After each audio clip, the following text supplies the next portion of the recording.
If the appraiser checks no, then the numeral 0 must be entered in the dollar amount field. If the appraiser checks yes, then the appraiser must indicate the dollar amount of all financial assistance paid by any party on behalf of the borrower. If the amount of financial assistance is unknown, then the appraiser must leave this field blank, and the text, "There is financial assistance that is unknown," will appear in this field. The appraiser will then be prompted to provide a description of the items being paid. Appendix D also provides this note regarding concessions and assistance. Financial assistance or concessions paid by any party on behalf of the borrower include both monetary and non-monetary items, including below market rate mortgage financing, gifts of personal property, payment of property taxes and/or HOA dues for a period of time, etc.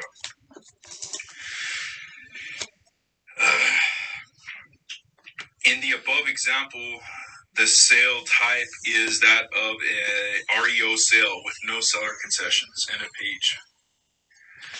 45%. Page 12, neighborhood housing trends. Shows the one-unit housing trends, property values increasing to declining, demand, supply, marketing time, up to 6 months and all that.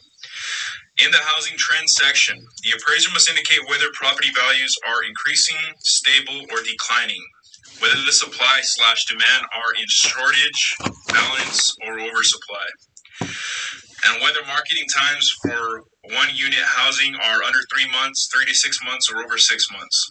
Only one selection is permitted for each. For condominium units, the appraiser must provide similar indications relating to the market for condominium properties in the subject neighborhood. These are requirements for all UAD types. End of page 46%. Page 13, neighborhood boundaries. Neighborhood boundaries roughly bounded by the north by Deer Lake, to the east by Pearson Road, to the south by Route 173, and to the east by Blue Heron Circle. The appraiser should provide outlined neighborhood boundaries using north, south, east, and west. Boundaries can include streets, waterways, municipal limits, or other natural boundaries. The GSEs instruct appraisers not to reference a map or other addendum as the only example of neighborhood boundaries. According to the Fannie Mae Selling Guide, these boundaries may include but are not limited to streets, legally recognized neighborhood boundaries, waterways, or other natural boundaries that define the separation of one neighborhood from another. End of page 48%. Page 14, site size. The site area must be reported in square feet, but parcels that have area of less than 1 acre. For parcels that have an area of less than 1 acre, the numeric value must be followed by abbreviation SF. No commas should be entered in the site size. And it shows area of 1.25 AC. For parcels that are 1 acre or larger, the site size must be reported in acres. Two decimal places. It must be followed by the abbreviation AC. Examples: 18,750 square feet, 1.25 AC. This is a requirement which applies to appraisals reported on the 1004 and 2055 forms. Note that dimensions field is not a UAD field, and as such there are no input requirements for this field. Appraisers are permitted to fill out this form field in the same way they have been doing for years. End of page 49%. Page 15, view. For all UAD report types, the appraiser must provide one of the ratings from the list below to describe the overall effect on value and marketability of the view factors associated with the subject property.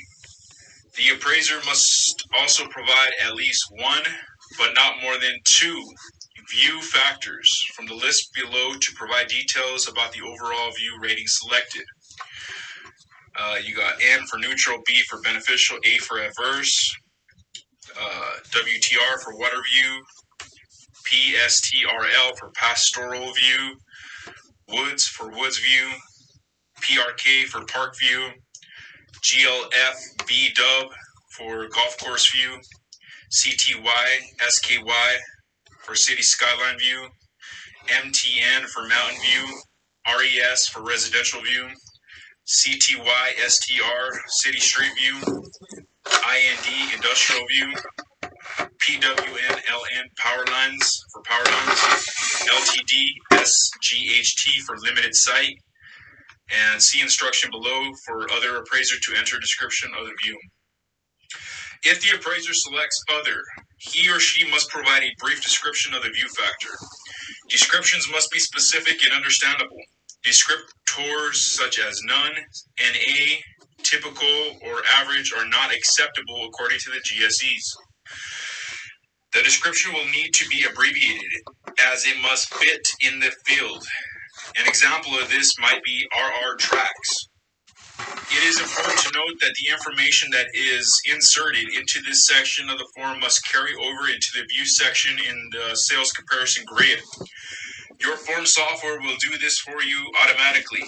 Inconsistencies between the view ratings on page 1 and 2 of the form will cause the report to be rejected and you will not be able to transmit it. End of page 51%. Page 16, utilities and street. In general, the subject site must be supported by adequate utilities, water, and wastewater disposal systems. The appraiser must indicate for each utility whether it is public or private. If other is indicated, the appraiser must enter a description. If a utility is not present, the appraiser must enter none in the description field. This is a requirement for all UAD form types. For street/alley, the appraiser should indicate whether the street or alley is public or private. If there is no street or alley, enter none in the description field. This is an instruction, not a requirement, and it applies to all UAD form types. End of page 52%. Page 17, condominium project. On the 1073 or 1075 forms, the appraiser is instructed to check the appropriate box indicating the type of project. If there is more than one building, the appraiser should enter the type of building in which the subject unit is located. If other is selected, a description must be entered. If the project includes more than one building, the appraiser should enter data for the building in which the subject unit is located. Number of stories and number of elevators must be entered numerically with no descriptors. Is the developer/builder in control of the homeowners association? Yes or no? On the 1073 and 1075 forms, the appraiser is required to indicate whether, with a yes or no response, if the builder/developer is in control of the HOA. Is there any commercial space in the project? Yes or no? If yes, describe and indicate the overall percentage of the commercial space. Also, it is required on the 1073 and 1075 forms for the appraiser to indicate if there is any commercial space in the project. If the answer is yes, then the appraiser must indicate the overall percentage of commercial space in the project in whole numbers. If the answer is no, then no further information is required. End of page 54%. Page 18, stories and general description. And the general description is talking about the units, 1 to 1 with accessory unit of number of stories. For the 1004, 2055, 1073, and 1075 forms, the appraiser is required to enter the number of stories numerically. General description, the floor number, the number of levels. For condominium units on the 1073 and 1075 forms, the appraiser is also required to enter the number of levels for the subject unit. This entry must also be numeric. End of page 55%.